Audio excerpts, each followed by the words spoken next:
The moment the tattooed man slammed his fist onto the diner counter, every conversation in the room died.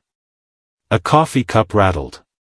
A waitress froze halfway across the floor.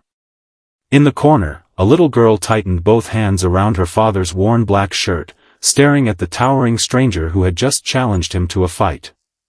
What nobody in that small roadside diner in Amarillo, Texas, knew was that the quiet trucker standing between his daughter and danger had once led men through places where one wrong breath could mean death. He had buried friends, survived missions that were never mentioned in newspapers, and commanded an elite Navy SEAL team under circumstances most people could never imagine. But that life was over. At least, that was what he had promised himself. If you believe kindness, second chances, and protecting the people we love can change a life, take a moment to like this video, share it with someone who needs hope, leave a comment, and subscribe to the channel for more emotional stories like this. Nathan Carter had spent the last 3 years building a quiet life behind the wheel of an 18-wheeler. To strangers, he was simply another tired single father hauling freight across the highways of America. He wore faded jeans, work boots, and a black trucker jacket that had seen too many winters.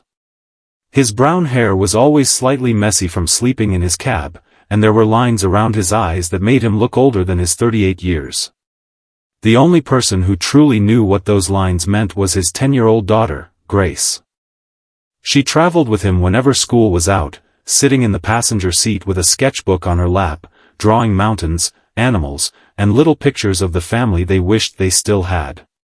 Nathan had learned to live with silence after losing his wife, Rebecca, to a sudden illness. He had also learned that grief did not disappear. It simply became something a person carried differently. That afternoon, Nathan pulled his truck into a family diner just outside Amarillo after nearly 9 hours on the road. Grace was hungry, and Nathan knew she needed a real meal before they continued toward Oklahoma City. The diner was crowded with travelers, truckers, construction workers, and a few local families. Nathan chose a booth near the window and ordered pancakes for Grace and a steak sandwich for himself. For a few minutes, everything felt peaceful. Grace showed him a drawing she had made of their truck crossing a sunset-covered highway, and Nathan smiled in a way he rarely did anymore. Then the front door opened, and a group of muscular men entered. At the center was a heavily tattooed man named Cole Mercer. He was in his early 30s, broad-shouldered, confident, and clearly accustomed to people moving aside when he walked through a room. Cole had recently returned from a series of professional fighting events and carried himself like someone who believed strength gave him permission to dominate everyone around him. His friends laughed loudly as they took seats near the counter. One of them noticed Nathan's old military-style watch and made a joke about the trucker trying to look tough. Nathan ignored them. He had spent years learning that the easiest fight to win was the one you never started. But Cole was not looking for an easy fight. A few minutes later, he walked over and stood beside Nathan's table. He mocked Nathan's worn jacket, his quiet attitude, and the fact that he had not reacted to the jokes. Nathan calmly told him he was there to eat with his daughter and had no interest in trouble. That should have ended it. Instead, Cole smiled and challenged him to fight outside. When Nathan refused, Cole leaned closer and called him a coward in front of everyone. Grace immediately reached for her father's arm. Nathan saw fear in her eyes, and something inside him tightened. Not anger. Not pride. Fear. He knew exactly what that expression meant because he had seen it on the faces of people caught in war zones. He looked at Cole and quietly asked him to leave his daughter out of it. Cole laughed and told everyone that the tough trucker was hiding behind his little girl. Nathan stood slowly. The room seemed to shrink around him. He was not the biggest man there, and he was not trying to appear dangerous. He simply placed his hands on the table and told Grace to stay with the waitress, Mrs. Hannah, while he stepped outside. Grace protested, but Nathan gave her the same reassuring smile he had given her every time he left for work. He promised her he would be right back. Outside, the Texas heat hung over the parking lot. A few customers gathered near the windows, watching. Cole stretched his shoulders and told Nathan that he was about to teach him some respect. Nathan removed his jacket and folded it carefully over the hood of his truck. Underneath, faint scars crossed his forearms and disappeared beneath his sleeves. Cole noticed them but assumed they came from years of truck driving.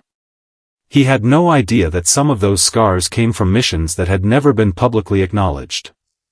Cole charged first. Nathan moved. Not wildly. Not aggressively.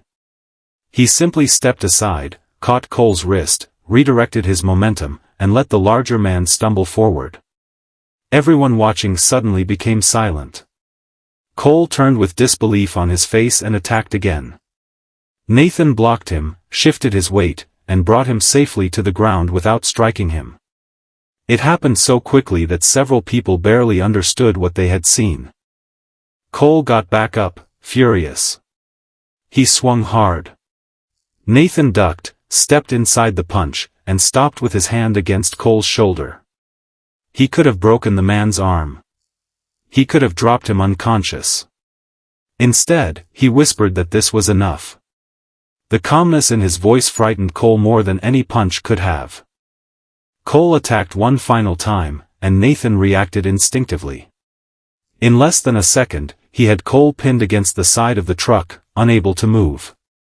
Nathan's expression remained completely controlled. He told Cole that strength was not about hurting people. Real strength was knowing you could hurt someone and choosing not to. Then Nathan released him. Cole stumbled backward, breathing heavily. For the first time, there was no arrogance in his eyes. There was confusion. He asked Nathan where he had learned to move like that. Nathan did not answer. But before anyone could say another word, an older man standing near the diner entrance stared at Nathan's wristwatch. His face changed. The man's name was Walter Hayes, a retired Navy officer who had been eating breakfast when the confrontation began. He had recognized something hidden beneath Nathan's sleeve, a small military insignia tattooed near his wrist. Walter stepped forward and quietly asked Nathan if he had ever served with a special operations unit. Nathan looked at him for a long moment. Walter then mentioned a classified operation from years earlier and described the commander who had brought 12 men home alive after their helicopter went down behind enemy lines. Nathan's face hardened. Walter whispered the name of that commander. Captain Nathan Carter. The parking lot went silent. Cole stared at the quiet trucker as if seeing him for the first time. Walter explained that Nathan had once been an elite Navy SEAL commander, one of the youngest officers in his unit to receive command responsibility. He had saved his team during a mission in Afghanistan, carrying a wounded teammate nearly 2 miles while under fire. But after losing several close friends and eventually losing his wife to illness, Nathan had walked away from military life. He had chosen trucking because the open road gave him something war never could, distance from memories. Cole's confidence disappeared completely. But the most powerful moment came when Grace ran outside. She did not care about medals, missions, or military stories.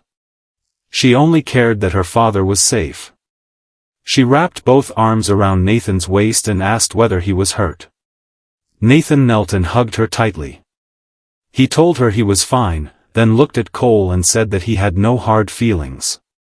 Everyone makes mistakes, he explained, but the important thing is what we do after realizing we were wrong. Cole lowered his head. Then something unexpected happened. He apologized to Nathan, but more importantly, he apologized to Grace. He admitted that he had frightened her and said he was ashamed of himself. Grace looked at him cautiously, then nodded. Nathan placed a hand on Cole's shoulder and told him that walking away from a fight was sometimes harder than winning one. A week later, Nathan received an unexpected visit at a truck stop in Oklahoma. Cole was there. But this time, he was not looking for a fight. He had started volunteering at a community center that helped military veterans and troubled young men. He told Nathan that their encounter had forced him to confront the man he had become. Nathan listened quietly before accepting his handshake. Months passed, and the story of the trucker who defeated a professional fighter without throwing a single unnecessary punch traveled through the local community. But Nathan never considered himself a hero. His greatest achievement was not the missions he had survived.